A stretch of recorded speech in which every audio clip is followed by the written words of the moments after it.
Okay, welcome to another live session for the MOOC, the online class. This will be the last one for about 3 weeks probably, because I'm off tomorrow morning to northern India to program I teach in every year or so of Tibetan monks and nuns who are learning science, and I go to some various parts of India to teach them. It's kind of fun. I don't even know where it is I'm going. It's in Sikkim. It's near the Himalayas and it's high up, and I've never been there before, so I'll find out when I get there. But meanwhile, the floor is open for your questions. All right, the first question is from a live viewer who asks, sorry, I lost my place. The first question is, what technologies are being currently researched to build more fuel efficient and faster rockets? Is there anything similar to warp drives? So it's a good question, because as we speak, even though the private space industry is booming, there are 35 or maybe 40 by now companies around the world that are doing commercial space flight or space travel in various ways. We know about the big ones, SpaceX, Virgin Galactic, and so on, Blue Origins, but there are many others. All of these companies and all of these private sector players are essentially using slightly altered technology from the 1950s or 60s. So, as high-tech and wonderful as SpaceX is, and their reusable rocket is clearly an innovation, they're all essentially using chemical rocket fuel that's just a volatile cousin of kerosene, and to get the most energy out of those hydrocarbon molecules. And it's really unaltered technology from the days of the Saturn V rocket. So that seems a little disappointing that innovation has been so slow. So what would be the next stages or transformative innovations in rocketry or in space travel? They're not brand new ideas. The idea, of course, that gains you a factor of tens of millions in efficiency is to go from chemical fuel to fusion fuel. So the fusion process is that large factor more efficient than chemical fuel per mass, how much energy you get out of a mass of fuel. But nobody really knows how to make a fusion rocket. So there were designs going back to the 1950s, 1960s, Project Daedalus, which was a British project, and others, which, designed nuclear-powered interstellar rockets. They would, of course, be assembled and go about their way from Earth orbit. They're not designed to launch from the Earth because they'd be pretty massive. So you'd want to assemble them in orbit. And they do some pretty simplistic things. They will have small pellet fuels of not hydrogen but deuterium that are, essentially pulsed into a cavity, and the sufficient energy is provided and compression to cause fusion to occur. And this design often occurs behind the rocket, and there's a reaction plate, so just a large piece of metal essentially, that transfers the forward momentum to the rocket. So you're basically making a series of very small nuclear explosions behind a rocket as a way of propelling it forward by just reaction and reaction. So that design has been around for 60 or more years. There are other ideas that involve ion propulsion, where again you use the fuel that's available in the space between planets. It's not quite a perfect vacuum. There's hydrogen there, and you can create hydrogen-fueled sort of ion drive. The fuel is so dispersed because the principle here is that you gather your fuel as you go along rather than bring your fuel with you. And if the fuel is hydrogen, there is hydrogen in interplanetary and interstellar space. So you need a huge funnel or some method of sweeping large volumes of space to gather that thin hydrogen. You can do that magnetically if the hydrogen is ionized, which a lot of it is, because then you have electric charge, and so you can magnetically funnel those protons essentially into a place where you can gather them as fuel. So that's the ion drive concept has been out there also for over half a century. And actually in the last 10 years, these ideas have been getting research attention. Even NASA's started to put money into them. The private sector, not so much, because the private sector, of course, is focused on getting monetary return on low Earth orbit and joy rides around the Earth and going to space hotels in Earth orbit. So it's too cost intensive for them to develop practical technologies, which would essentially allow you to go beyond the solar system. It may need governments to invest in it. But it is happening after probably a couple of decades when not much was happening. There is development now going on, but at a small level. It's a tiny fraction of NASA's budget. And then for the visionary, or sort of science fictional concepts in the question of warp drive and so on, that's faster than light, or even some significant fraction of light speed travel, those are essentially off the table. There's no current R&D effort. Warp drive, of course, violates the laws of physics, so that most scientists think will never happen. But there are other sort of more visionary technologies that they're just too difficult, too expensive. So people need to do this in baby steps. All right, the next question is from one of our live viewers who asks, where in the world is the best place to view the night sky like we see in astronomical photos or the way the Hubble Space Telescope sees it?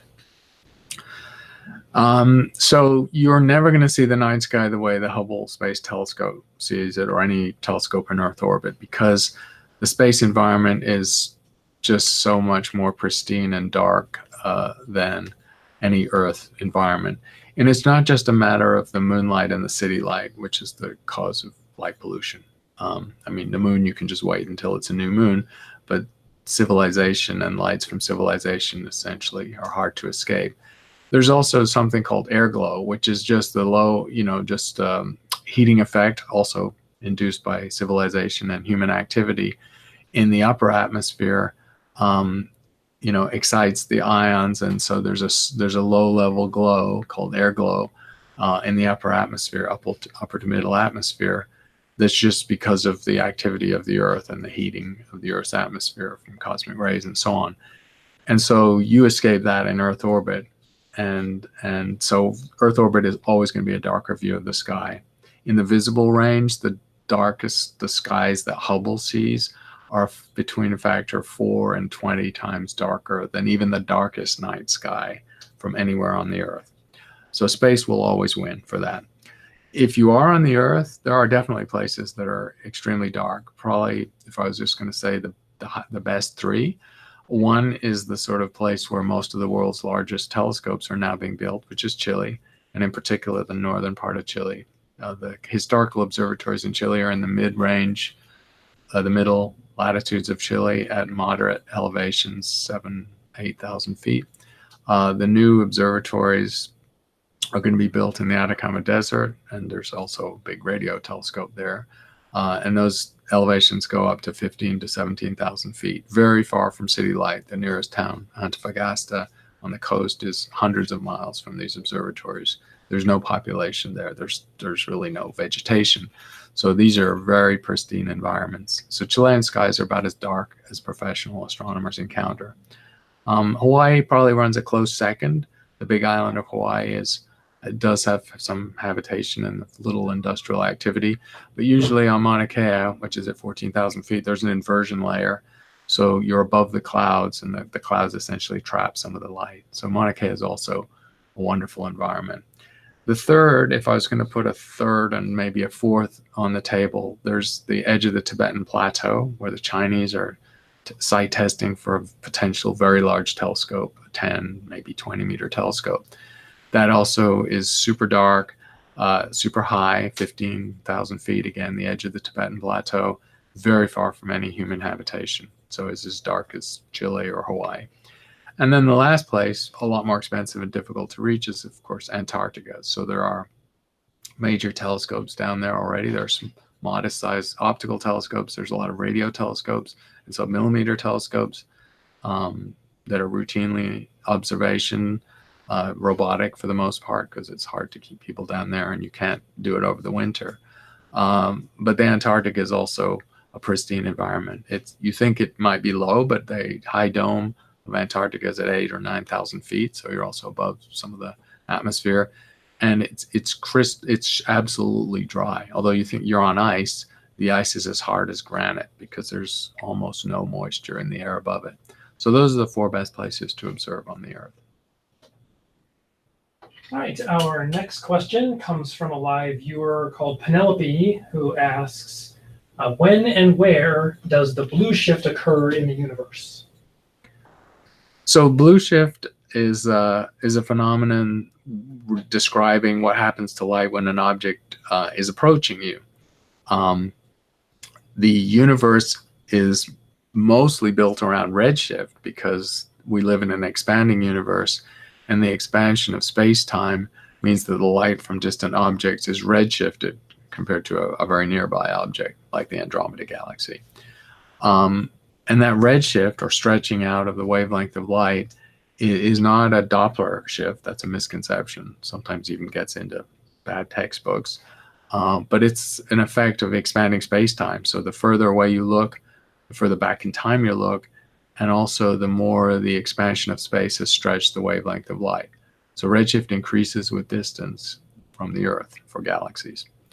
So blue shift is a much more unusual phenomenon for galaxies, and really you will only see it in a galaxy that's approaching the Milky Way. And so by the time you go tens of millions of light years away from the Milky Way, everything is moving away because of the cosmic expansion. So the only blue shifts you see are in a handful of nearby galaxies where the gravity between the galaxies causes a blue shift. And the classic example is the Andromeda Galaxy, M31. The Andromeda Galaxy is coming towards us at, I forget the exact number, but a few hundred kilometers per second. And so that few hundred kilometers per second divided by the speed of light gives you the fractional blue shift in the wavelength of Andromeda light compared to something that wasn't moving with respect to the Milky Way. So really blue shift is very rare because overwhelmingly the universe manifests the redshift due to cosmic expansion. All right, our next question is from a live viewer. Jane would like to know if you can tell her something about citizen science in astronomy and space technologies. Sure. Citizen science is now a very widespread phenomenon that crosses all fields of science. But astronomy was sort of one of the pioneering fields for citizen science. The concept of citizen science stems from the fact that, research level data and sometimes research level tools like telescopes are available to citizens, to people who are not professional scientists, to members of the public. And with that research level data, people, average people not trained as scientists, not studying any degree program, can look at the data, can analyze it with open source tools that are on the internet, and potentially can make discoveries. So it's very exciting. It's a way of engaging the public or non-scientists in the activity of science, and not in a sort of watered down, diluted, indirect way, but in a very direct way, because people are looking at the same data that astronomers look at.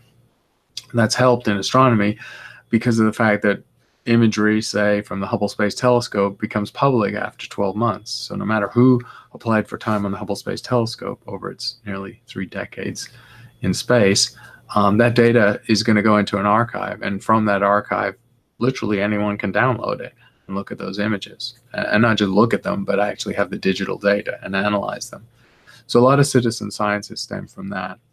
Galaxy Zoo is the classic citizen science project in astronomy. And that has used traditionally the Sloan Digital Sky Survey, which is a digital survey of a large chunk of the northern sky with a 2.5 meter telescope in New Mexico.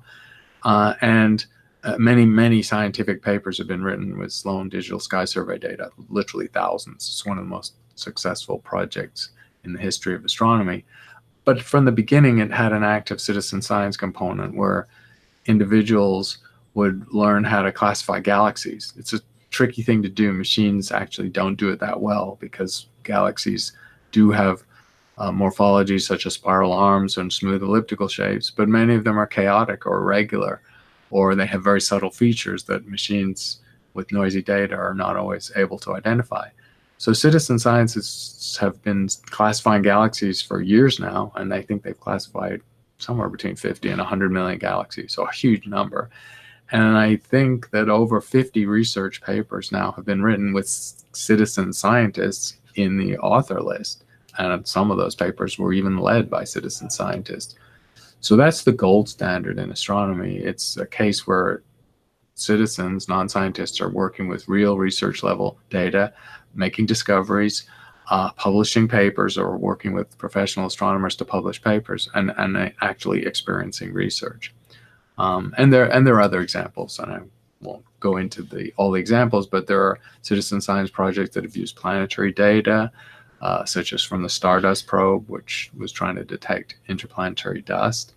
There are citizen science projects trying to look at exoplanets and dig them out from Kepler data, and so on. Then there are many. There are dozens, literally. All right, the next question is from Penelope, who's on with us live, who asks, could wormholes and black holes be the same thing? And if not, what is the difference? So black holes are fairly securely understood and also identified. So we are pretty sure that black holes exist, and of stellar mass black holes, which is what's left behind when a massive star dies. So the remnants, the black holes, are 3 to 10 to 15 times the mass of the sun. There are 40 or 50 gold-plated candidates where they're in binary systems, and the binary orbit lets you measure the mass, and it's dark, and it's a collapsed stellar remnant, so you're almost sure it's a black hole. So even though we don't understand everything about black holes, the fact that they exist is, I think, beyond doubt for most astronomers. The idea of a wormhole is a little different. A black hole is just a pinched-off piece of space-time where no information can escape. As for what's inside at the center, at the singularity in the theory, nobody really knows. The wormhole concept, it connects with black holes because it's the idea that in some situations, a place where space-time is pinched off could be a portal, if you like, or a connection to a totally different part of space-time in another part of the universe, essentially. And that means that black holes, instead of just being sinks and the end of whatever goes into them, could connect to other regions or be portals, if you like. And then, of course, you have the idea of possible travel through a wormhole, as in Carl Sagan's Contact, which was a novel, so he didn't pretend that it was scientifically accurate. So the wormhole concept arises in general relativity out of the theory behind black holes, but there's nothing to indicate yet that such entities actually exist in our universe. And it would actually be very hard to prove the existence of a wormhole, because you'd essentially have to get behind the curtain of the event horizon to know what's going on inside a black hole. So at the moment, they're sitting there as a hypothetical entity out of general relativity and related to black holes, but with no evidence for their existence. Right, our next question is from Ilsa, who is on with us live, who asks, how do we know so much about the early universe after the Big Bang? So most of our knowledge about the early universe comes from the microwave background radiation. That's a very mature field. The microwave background radiation was discovered in 1964 by accident by engineers from the Bell Labs who were doing telecommunication experiments. And what the theorists at Princeton, who published a paper alongside theirs, realized was that these microwaves represent relics radiation from the Big Bang. So the universe after the Big Bang was highly ionized and opaque, and at some point stable atoms formed and radiation was able to travel freely through the universe. And this happened about 400,000 years after the Big Bang. And when we look in microwaves into the sky and see that microwave background radiation, we're looking at those microwaves. Since the time they traveled freely, 400,000 years after the Big Bang, they've been stretched a factor of 1,000 by the expanding universe, taking them from sort of red waves of light down to microwaves. Now that radiation has been observed now with exquisite accuracy. So we know an awful lot about the universe 400,000 years after the Big Bang. It's a very mature field with exquisitely accurate data. That's pretty impressive because the universe is almost 14 billion years old, and 400,000 is a very small fraction of 14 billion. If you were a person, a middle-aged person, that's like looking at a picture of you when you were a few hours old. So that's impressive. Before 400,000 years, it gets a little trickier. So we know that the hydrogen in the universe was converted about a quarter by mass into helium in nucleosynthesis when the universe was as hot as the center of a star, 10, 15 million Kelvin. And that happened about 1 to 3 minutes after the Big Bang. And there's no other way of explaining the universe being made a quarter helium by mass. So that's our next benchmark going back is a few minutes after the Big Bang, when the temperature was millions of Kelvin. We are almost certain that that's where most of the helium in the universe was made, in a sort of incredible process that mirrors what happens inside stars. So that's also pretty clearly established. And before that, it gets murky, because the landmarks in the early history of the universe before the first few minutes depend on particle physics, because everything were just subatomic particles and super high energy radiation. And some of that high energy physics or physics is uncertain. So the place where people are hoping to get traction is about a microsecond after the Big Bang, because that's when we think the asymmetry between matter and antimatter occurred, such as to leave us in a universe that's overwhelmingly matter, where antimatter is incredibly rare and can only be created fleetingly in the laboratory. So this very tiny asymmetry in nature that led to the universe being made of stuff rather than anti-stuff is a microsecond after the Big Bang by inference, and we'd love to know more about it. So that's where the sort of frontier of looking back towards the Big Bang is now. Right, our next question from a live viewer is from Penelope, who asks, in beta radiation, an electron is ejected out of the nucleus of an atom. How is that possible, and where did that electron come from? So beta decay stems from the fact that of the components of the atomic nucleus, which are protons and neutrons, remembering, of course, they're not fundamental. Both of them are composed of 3 quarks. If you had a proton on its own, it would just sit there, and we know protons are stable for an incredibly long time. But if you had a neutron on its own, it's fundamentally unstable. And so it's been known for 70 years, I think, that neutrons decay, just spontaneously decay. It takes about 1,000 seconds, so a small amount of time. And that is what happens. You will end up with a proton, an electron. Remember, neutrons are electrically neutral, so when they decay, the products have to add up so that the electrical charge is 0. So you end up with a proton, which is stable, an electron, which we think is stable, and an antineutrino, which is very hard to observe, and it's just inferred to be part of the decay product. So neutron decay has been observed in the lab for over half a century, and the decay products have been observed for that long. As for the thing that makes the neutron decay, that's also high energy physics that we don't fully understand. So there's still some mysteries associated with this process. All right, our next question from a live viewer is from Varun, who asks, why did the Dark Age happen after the Big Bang? So the Dark Age, or the Dark Ages, refers to an interval of time between the universe cooling enough that it didn't glow, and so it became dark, and before the first stars and galaxies occur, where the lights come on again. So in the front end of this, we have the universe that's hot and expanding and cooling. By the time the universe is a few 100,000 years old, the temperature of the universe is such that the radiation, the thermal radiation of the universe, is stretching beyond the visible range into the infrared.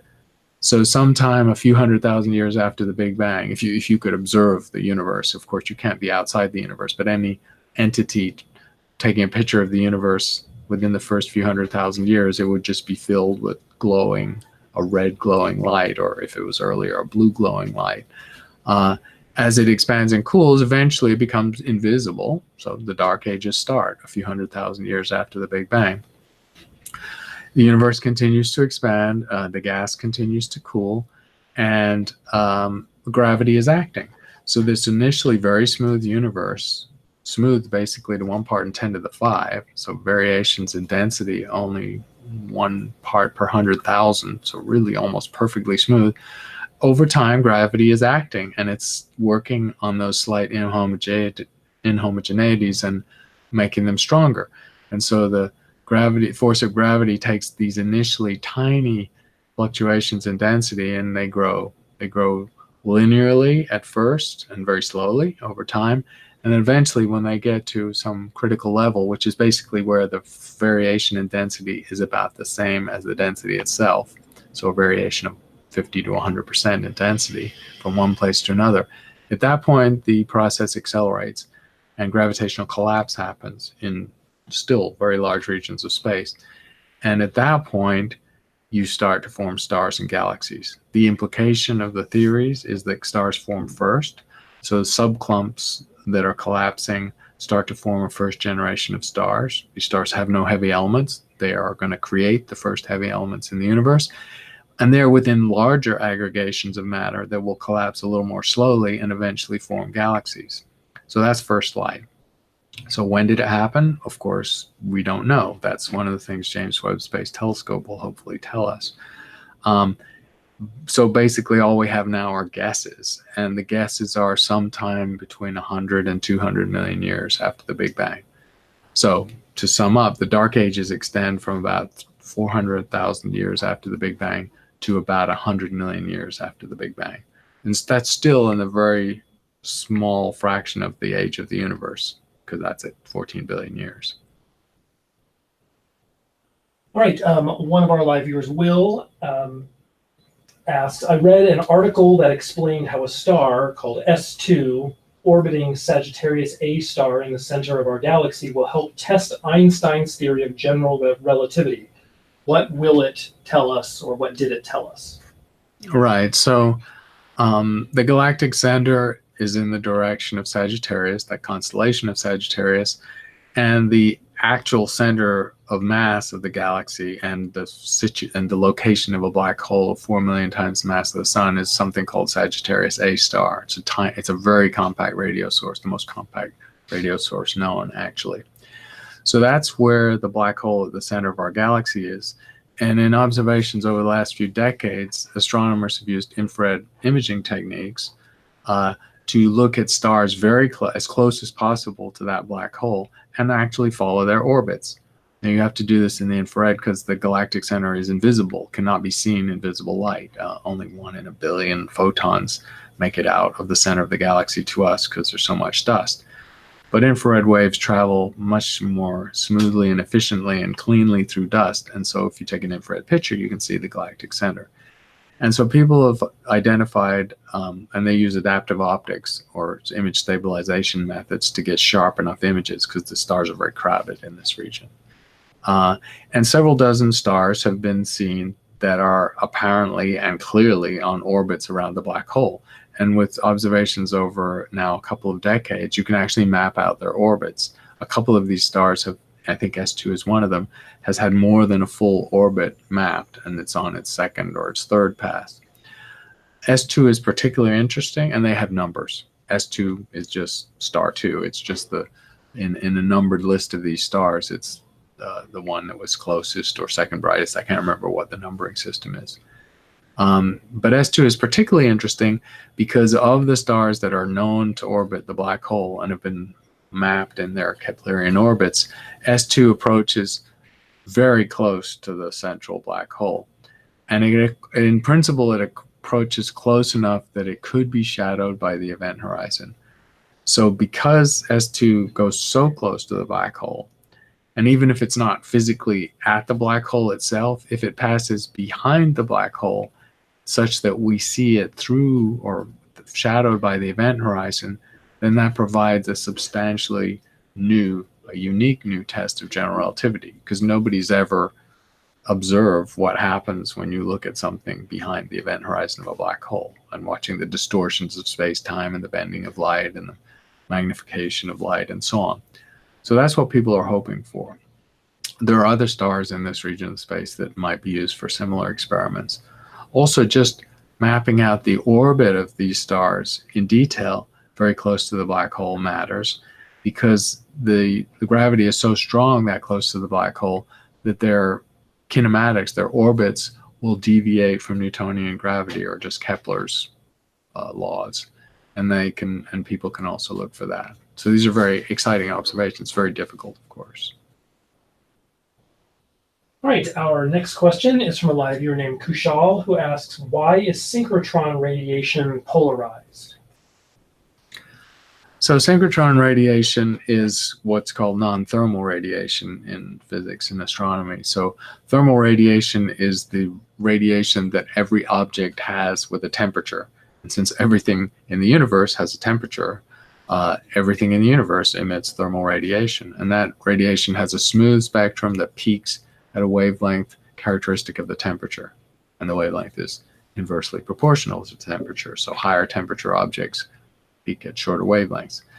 So that's thermal radiation. Non-thermal radiation is radiation that has a much broader spectrum. It doesn't have a characteristic peak or a characteristic temperature because it's an acceleration process that creates energies of a very wide range, over factors of millions even in wavelength and frequency. That's what synchrotron radiation is. It was understood first about half a century ago. And the reason that that radiation is polarized is because synchrotron radiation is what happens when electrons are accelerated in a magnetic field. And so anytime an electron is accelerated in a magnetic field, it travels in a spiral pattern. That fact has been known since the time of Faraday. And the polarization is essentially imprinted by the magnetic field. So if the magnetic field was smooth and uniform, the radiation would have a very high degree of polarization. If the magnetic field were tangled and completely chaotic, the polarization would be zero or close to zero. So when astronomers measure the polarization of synchrotron radiation, which they can do quite easily in some cosmic sources, they're actually seeing how chaotic or uniform the magnetic field is in this region of space.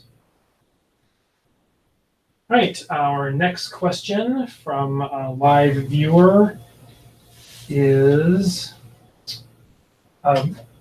can we build a telescope like the LSST in space? Not yet, but eventually we probably can.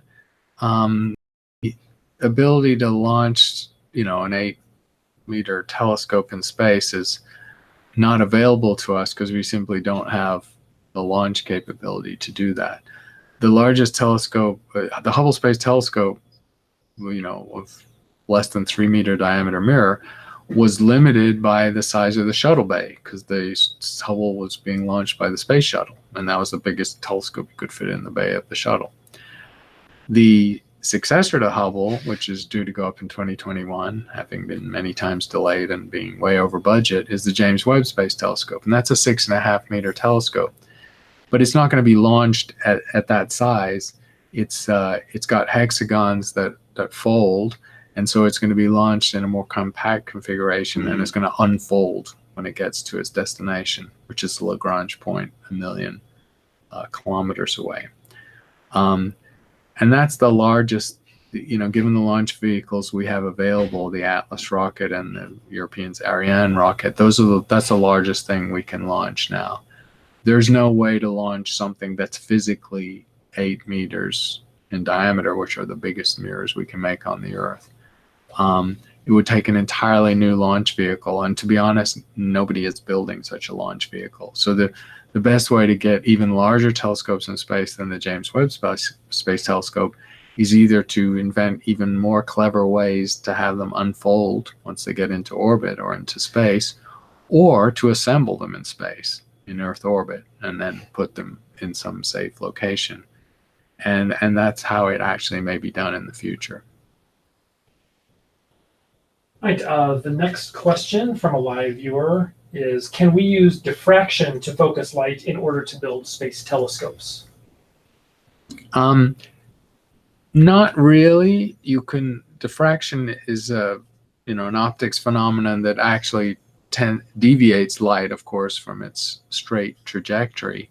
And it's more typically going to disperse radiation or smear it out from its original trajectory than concentrate it.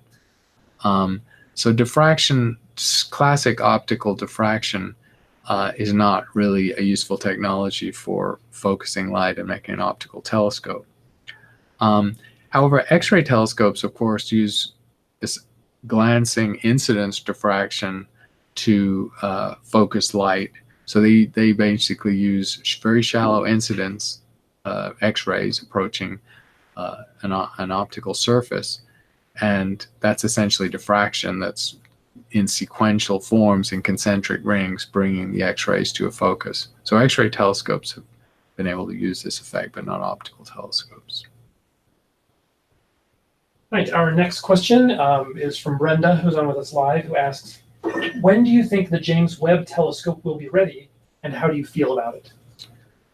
The James Webb telescope was, recently delayed once again. Its launch date, I think, is now mid 2021, still a few years away.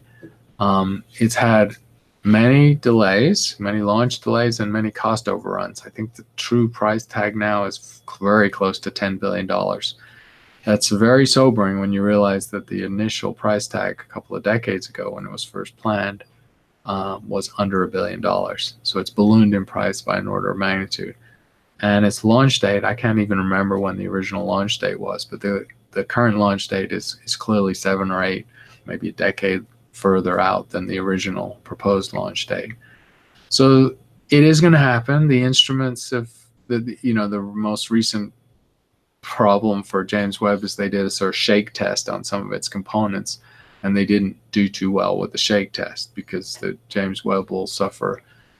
It's going to go into a very quiet, stable space environment. Its components are going to take 10, 12, 14 Gs in the launch itself, and so they have to be robust for that. And some of its components were not. Some of its structural elements were not.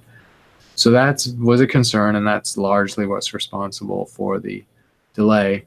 Also, at least one of the instruments had a larger noise, detector noise than they anticipated, and that was a bit of a problem because it limited how deep they could see with that instrument. But essentially all the thermal vac tests, thermal vacuum as it's called, of the James Webb and its instruments are completed. The launch vehicle exists, the optical telescope assembly has been tested and exists. So they're just being super sure that everything works. Because once it's launched to a location where it can never be serviced by astronauts, it basically has to work. So how do I feel, or how do astronomers feel about the James Webb Space Telescope? Very mixed, I would say. And I talked to my colleagues about this. On the other hand, everyone's hungry for a successor to the Hubble. Hubble is approaching 30 years. It's a venerable telescope. The instruments are not going to get upgraded again because that was done with the shuttle. The shuttle's retired.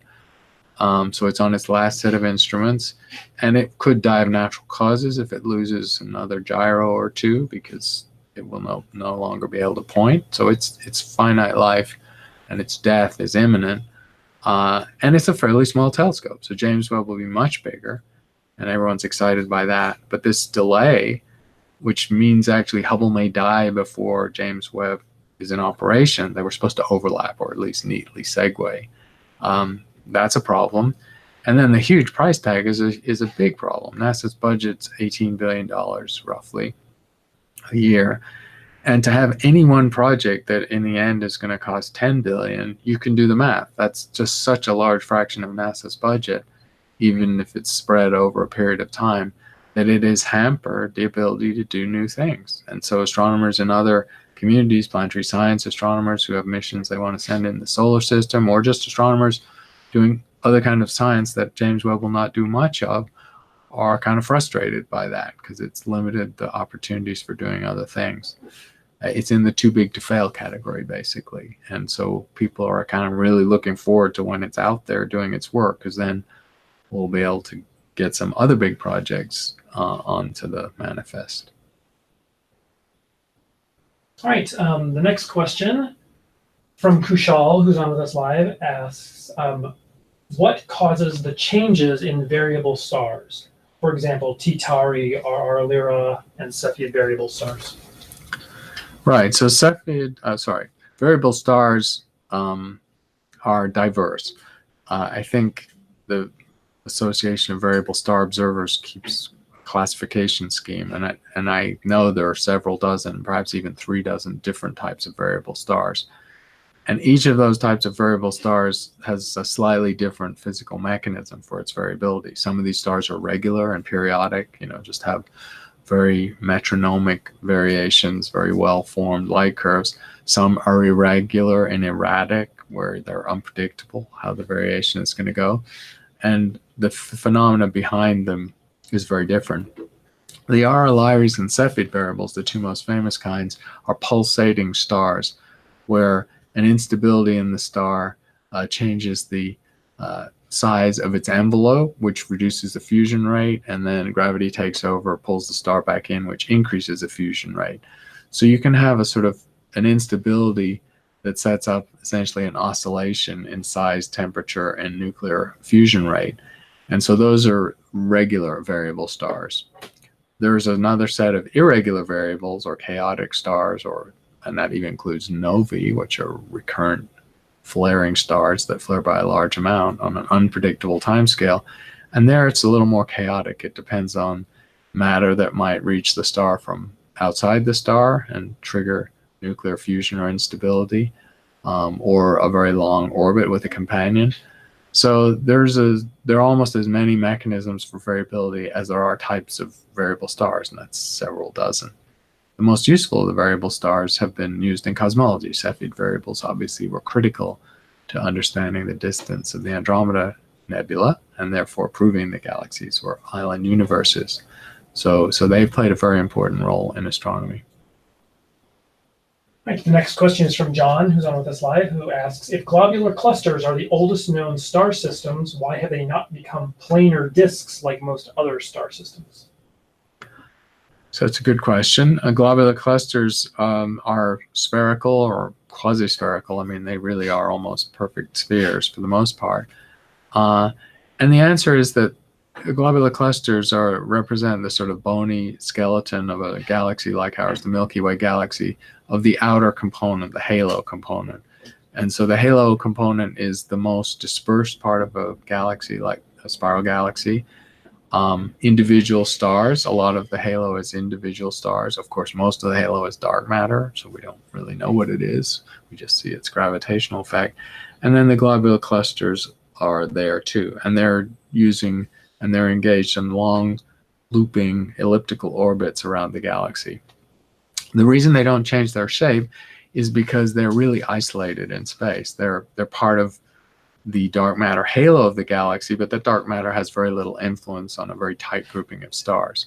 So the globular clusters are sort of held together by their own mutual gravity of those stars, and those stars are on orbits that essentially never intersect. So there's no star collisions. If the stars were really close together or collided, because they were at such a high density, then the system would evolve, and it might collapse either to a black hole in a point, or it might, if it had a little rotation, collapse to a disk. But because the stars are on their looping elliptical orbits that almost never collide or intersect, the globular cluster will not change shape for literally hundreds of millions or billions of years. All right, Wendy, who's on with us live, would like to know, has a question about the course, would like to know, how will we be able to understand astronomy in this course without the mathematical aspect being taught?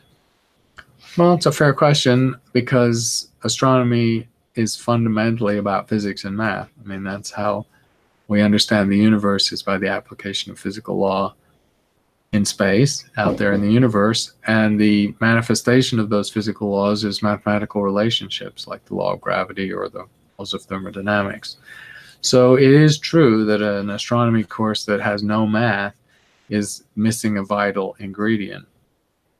However, it doesn't mean that an astronomy course without math is a sort of pale shadow or a inadequate representation of the subject. First of all, a lot of astronomy can be done descriptively. I mean, there's obviously beauty and aesthetics about astronomy, how the night sky looks, the way the objects out in space look. Objects in the solar system are good examples of that. So they can be appreciated and understood, since what you're talking about with planets is geology as much as physics, just by looking and by seeing how they appear and their colors and so on. And even for something like the Big Bang or the expansion of the universe, the description of how the universe has behaved over time can be done in words or descriptively without recourse to the equations that describe how temperature changed with time or how density changed as structures formed. So while the true explanation of astronomy does require the physics, does require the math, doing it without the math does not, you don't throw the baby out with the bathwater. It's not an imperfect, it's an imperfect but not fatally flawed representation of the subject. All right, I think we're going to have time for 2 more questions. So the second to the last question is from Kevin, who asks, in one of the videos in the course, you predicted that evidence of extraterrestrial life may be discovered within the next 10 years. Can you explain this further? Yes, that prediction, which some others in the field share, some are not as optimistic, is really based on the fact that we found, with the Kepler spacecraft, we found over 1,000 Earth-like planets, which is to say planets that are within a factor of a few of the Earth in size or mass. And many of them, some significant fraction of those 1,000, are going to be habitable. They'll be in the habitable zones of their parent stars.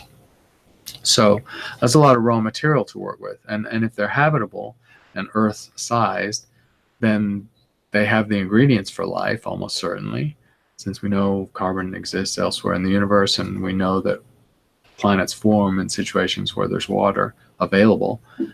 So that's how many habitable worlds we're talking about that are almost all new in the last decade. The experiment to show that any of those habitable worlds has life on it is going to be the inspection of their atmospheres, to see if the atmosphere has been altered by microbes. So classically on the Earth a few billion years ago, early forms of microbial life generated the oxygen in the atmosphere, the 1 part in 5 of oxygen that we breathe. And so the presence of that oxygen is an indication of life on Earth. And the same logic will be used in astronomy to hopefully observe altered atmospheres around exoplanets where they've been altered by something that would have to be biology, a metabolism. So that's the experiment that I'm predicting, loosely, will be done in the next decade. And that's just because we are going to have enough Earth-like planets near enough to do that difficult experiment that it'll be done on maybe a half dozen or a dozen targets. Now, it's possible that none of those first 6 to 12 targets will show a signature of life, and that will be disappointing, but that's a possible outcome. But I think we're close to at least doing the experiment.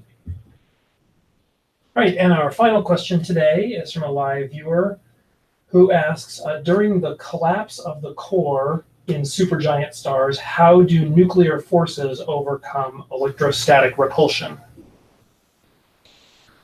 So when a supergiant, which is a very massive star with a very short lifetime, exhausts its nuclear fuel, while it runs through its various nuclear fuels. So each time a nuclear fuel is exhausted, like the helium is all converted into carbon, it collapses some more until carbon can into heavier elements, and so on.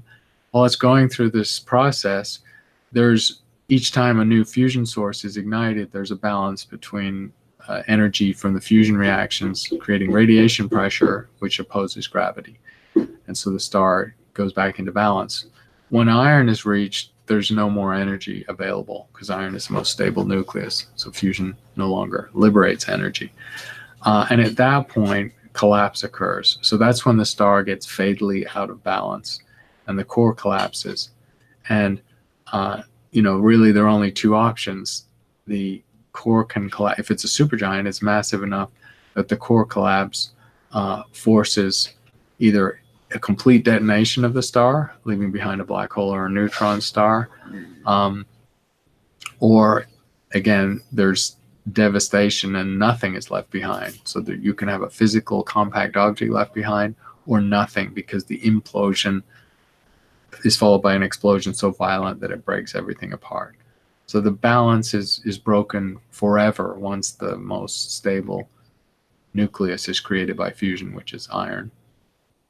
Okay, that's good. A lot of questions today, a lot of good subject matter, and we'll be back with you in a couple of weeks. And I'd like to thank and acknowledge Matthew and who Charlotte was helping us today. Thanks to Charlotte and Matthew for helping us with the live session.